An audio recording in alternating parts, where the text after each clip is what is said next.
मित्रों, जैसा कि हम सभी जानते हैं कि गरुड़ पुराण में मनुष्य के जन्म और मृत्यु के रहस्य के बारे में बताया गया है।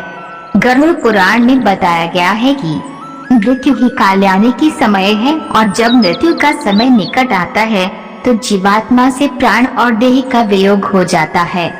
हर एक मनुष्य के जन्म और मृत्यु का समय निश्चित होता है, जिसे पूरा करने के बाद ही मनुष्य को मोक्ष की प्राप्ति होती है और वह पुनः दूसरे शरीर को धारण करता है।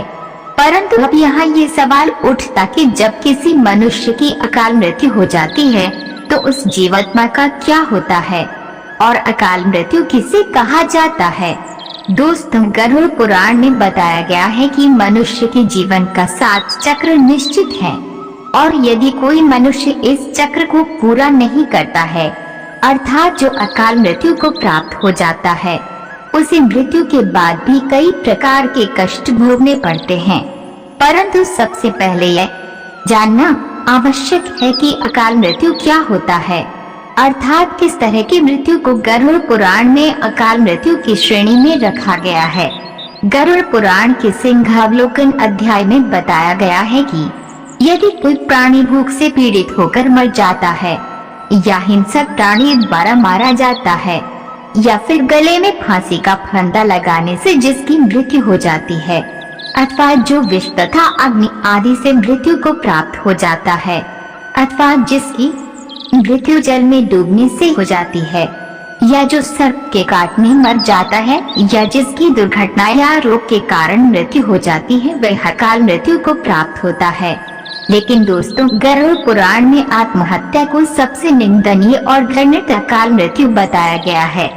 इतना ही नहीं, भगवान विष्णु ने आत्महत्या को परमात्मा के अपमान करने के समान अपराध बताया है। साथ ही गरुड़ पुराण में विष्णु ने बताया है कि जिस मनुष्य अथवा प्राणी की मृत्यु प्राकृतिक होती है, वह 3, 10, 13 अथवा 40 दिन के अंदर दूसरा शरीर धारण कर लेती है। किंतु जो व्यक्ति आत्महत्या जैसा घृणित अपराध करता है, उस प्राणी की जीवात्मा पृथ्वी लोक पर तब तक भटकती रहती है जब तक वह प्रकृति के द्वारा निर्धारित अपने जीवन चक्र को पूरा नहीं कर लेता। ऐसी जीवात्मा को न तो स्वर्गलोक की प्राप्ति होती है और न ही नरकलोक की। जीवात्मा की इस अवस्था को अति कहा जाता है।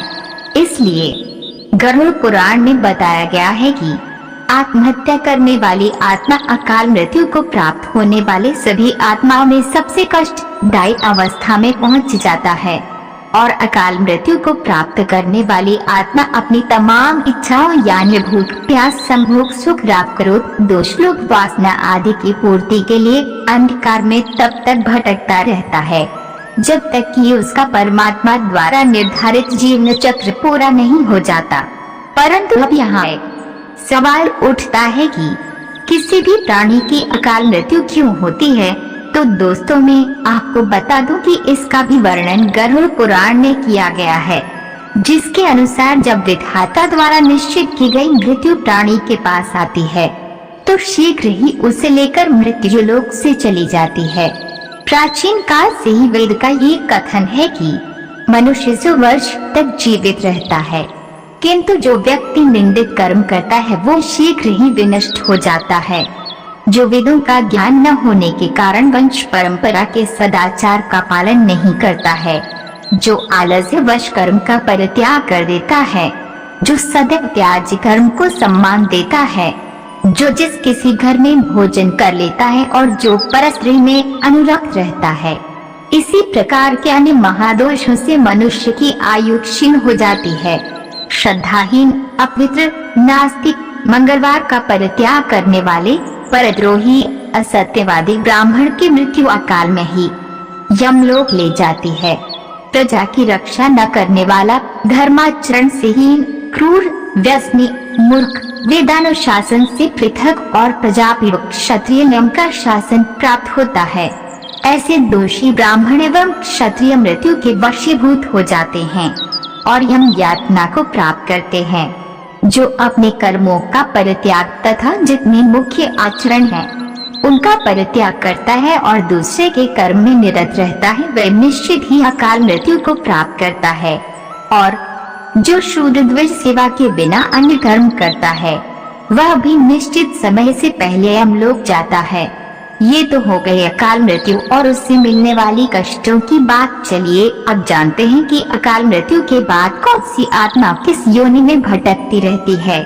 गरुड़ पुराण में बताया गया है कि जो पुरुष अकाल मृत्यु को प्राप्त करता है तो वे भूत, प्रेत, पिशाच, कुष्मांडा, ब्रह्म राक्षस, बेताल या क्षेत्रपाल योनि में भटकता रहता है। जबकि कोई स्त्री अकाल मृत्यु को प्राप्त होती है तो वह भी इसी तरह की योनि में भटकती रहती है, लेकिन उसे अलग अलग नामों से जाना जाता है।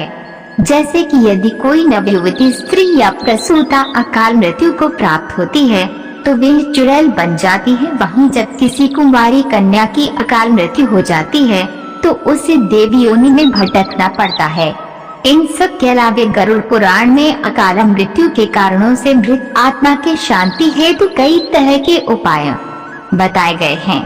गरुड़ पुराण में बताया गया है कि अकाल मृत्यु को प्राप्त करने वाले आत्मा हेतु उनके परिवारजनों को नदी या तालाब में तर्पण करना चाहिए।